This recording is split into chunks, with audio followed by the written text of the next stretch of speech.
When the state takes away a person's liberty, it assumes the ultimate responsibility for their life. But what happens when the very institutions designed to uphold the law become the cause of death? Today, we are talking about custodial death, the demise of an individual in the care of the state. It is a global scourge that represents one of the most severe violations of human rights, happening everywhere from autocracies to celebrated democracies. This isn't just about statistics.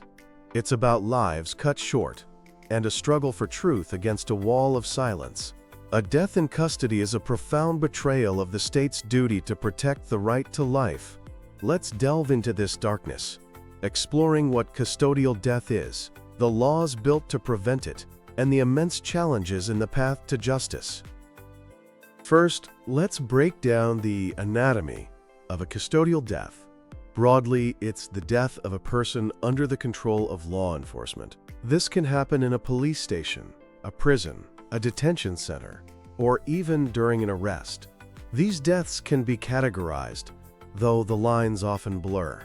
First is death in police custody, which happens when a suspect is under police interrogation, often before they've even been formally charged. This is an incredibly vulnerable period, where brutal torture to extract confessions is most likely to occur. Second is death in judicial custody. This happens after a person has been remanded by a court and is in a jail or prison. Here, death can result from long-term torture, inhumane living conditions, violence between prisoners, or the denial of medical care. Finally, deaths can occur in the custody of other state agencies, like military or paramilitary forces, a grim reality in many conflict zones. The causes of these deaths are a testament to the failings of justice systems. The most horrifying is direct violence and torture. Though globally condemned, torture remains a routine interrogation tool in many places, used to coerce confessions or as a form of extrajudicial punishment. Another major cause is medical negligence. A huge number of custodial deaths are not from a direct blow, but from a slow decline due to the denial of medical care. People with pre-existing conditions are especially vulnerable. Failure to provide timely care for injuries sustained during arrest is a common and lethal theme. Then there are systemic failures and inhumane conditions. The detention environment itself can be a death sentence. Overcrowding is a chronic global problem, leading to poor sanitation, a lack of clean water, and insufficient food, which helps spread disease. Poor supervision can also lead to an inability to prevent suicides or inter-prisoner violence. Lastly, a disturbingly high number of custodial deaths are recorded as suicides. While some are genuine, families often allege that suicide is a convenient cover-up for murder. The immense psychological pressure of incarceration, combined with the trauma of torture and despair, can undoubtedly drive people to take their own lives. A high suicide rate is an indictment of the system's failure to provide mental health support and a humane environment. Faced with such violations, the international community has built a legal framework to protect life and prohibit torture. The Universal Declaration of Human Rights, or UDHR, adopted in 1948, is the foundation. Article 3 states everyone has the right to life, and Article 5 clearly states that no one shall be subjected to torture or cruel, inhuman, or degrading treatment. Building on this, the International Covenant on Civil and Political Rights, or ICCPR, is a legally binding treaty. It recognizes the inherent right to life and makes the prohibition of torture a non-derogable right, meaning it can't be suspended even in a public emergency. The most significant instrument is the UN Convention Against Torture, or UNCAT. It defines torture and obligates states to take effective measures to prevent it. A key principle is non-refoulement, which prohibits sending a person to a state where they might be tortured. Despite its importance, some countries, like India, have signed but not yet ratified the convention, signaling a lack of political will. Finally, there are the Nelson Mandela rules, which provide detailed guidance on all aspects of prison management, from healthcare to discipline, setting a standard for humane detention. A central principle in all these laws is state responsibility. When a person is taken into custody, the state has a heightened duty of care. Any death is presumed to be the state's responsibility, and the burden of proof is on the authorities to show they were not at fault. These legal principles have been powerfully enforced by regional human rights courts. The Inter-American Court of Human Rights has been a trailblazer. The 1988 case of Velázquez Rodriguez versus Honduras concerned a student who was abducted by state agents and never seen again. The court found Honduras had violated his right to life and liberty.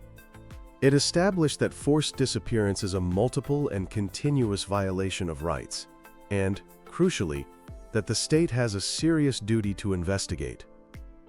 It also shifted the burden of proof. If a systematic practice of disappearances exists, it's up to the state to prove it wasn't responsible.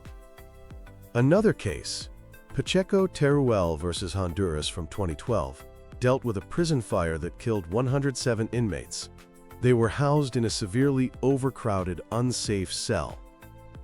The court found Honduras responsible for violating the right to life, underscoring the state's positive obligation to ensure humane and safe conditions. In Europe, the European Court of Human Rights has also developed a rich body of case law. It has repeatedly ruled that a lack of medical care can violate the prohibition of inhuman treatment. The case of Sili versus Slovenia involved a man who died from what his parents believed was medical negligence. The court found a violation not because it could prove negligence, but because the authorities failed to conduct an effective and timely investigation, which had languished for 16 years. This emphasizes the state's procedural duty to have a working judicial system. The court has also ruled on the state's duty to protect inmates from other inmates, as in the Edwards versus United Kingdom case, and has been uncompromising in its condemnation of torture, as seen in cases like Selmouni versus France. These landmark cases have been instrumental in chipping away at the shield of impunity that often protects states. Despite these legal frameworks, custodial death remains a global phenomenon. In the United States, the issue is tied to a long history of racial injustice, with data revealing stark racial disparities in deaths in police custody. High-profile cases have sparked mass protests and a national conversation on police brutality. In Latin America, a mix of overcrowded prisons and powerful gangs creates a deadly environment. Brazil has been repeatedly condemned for endemic violence and substandard conditions in its prisons. In Ecuador, hundreds of inmates have been massacred in gruesome prison riots, often resulting from gang clashes over drug trafficking routes. In Asia, India has one of the highest numbers of custodial deaths in the world, with reports showing nearly 5 deaths every day in 2019. Convictions of police officers are exceedingly rare, and victims are disproportionately from marginalized communities. In Southeast Asia, Malaysia and Thailand face similar issues. A leaked video in Thailand showing police suffocating a drug suspect sparked public outrage and highlighted a pervasive culture of abuse. Even Europe is not immune. A 2024 report found hundreds of people died in police custody in 13 EU countries between 2020 and 2022, with most countries failing to meet UN standards for investigating these deaths. In Africa, a legacy of colonial-era policing and a lack of reform have fueled police brutality. In Nigeria, the #NSARS protests were a powerful outcry against systemic violence.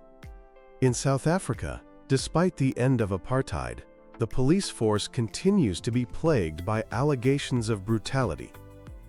For the families of those who die in custody, the death is just the beginning of a long ordeal. Their quest for justice is met with a wall of silence. The single greatest barrier is often the lack of independent investigations. In many countries, the police investigate themselves, creating an inherent conflict of interest. Evidence can be tampered with, and witnesses can be intimidated. Families who demand justice are often harassed or pressured to withdraw complaints. The legal system itself presents hurdles. In India, for example, a specific law requires government sanction to prosecute public servants, often shielding police officers. The process is slow and expensive, a major barrier for poor families. Forensic evidence is also a challenge. Postmortems may be conducted by government doctors under pressure to align with the police narrative. Ultimately, the failure to end custodial deaths is a failure of political will. Governments are often reluctant to implement sweeping reforms. Behind every statistic is a family shattered by loss. Their grief is compounded by injustice. They are often denied a proper farewell and are insulted by official narratives of suicide or natural causes. The psychological toll is devastating, with high rates of depression, anxiety, and PTSD. For many, the death is also a financial catastrophe, as the victim was often the primary breadwinner. The quest for justice can take decades, a testament to the resilience of these families, but also a highlight of systemic failure. In the face of these challenges, a global movement of civil society organizations, activists, and journalists has risen to demand change. International groups like Amnesty International and Human Rights Watch play a crucial role in documenting abuse and advocating for change. On the ground, local and grassroots organizations provide legal aid and monitor cases. Investigative journalism and social media have also become powerful tools. Leaked videos and viral images can galvanize public opinion and force authorities to respond. Public protests, like the #InSARS movement, can create immense pressure for reform. So what is the path forward? Ending this scourge requires a fundamental overhaul of our justice systems. First, legal frameworks must be strengthened. Every country must criminalize torture and ratify international treaties like the UN Convention Against Torture. Second, all deaths in custody must be subject to prompt, independent investigations by civilian-led oversight bodies. Third, we need comprehensive police and prison reform. This means training on human rights, de-escalation, and addressing systemic issues like overcrowding and a lack of health care. Most importantly, there must be accountability, not impunity. Perpetrators must be prosecuted, sending a clear message that these acts will not be tolerated. Finally, we must support the victims' families with financial compensation, legal aid, and psychological counseling. A death in the custody of the state is a scar on the soul of any society. For too long, cries for justice have been met with silence. But a global chorus is rising, demanding an end to this brutal violation of human rights. The fight against custodial death is a fight for the very soul of justice, a fight to ensure that the sanctity of every human life is protected, especially for the most vulnerable. It is a fight we cannot afford to lose.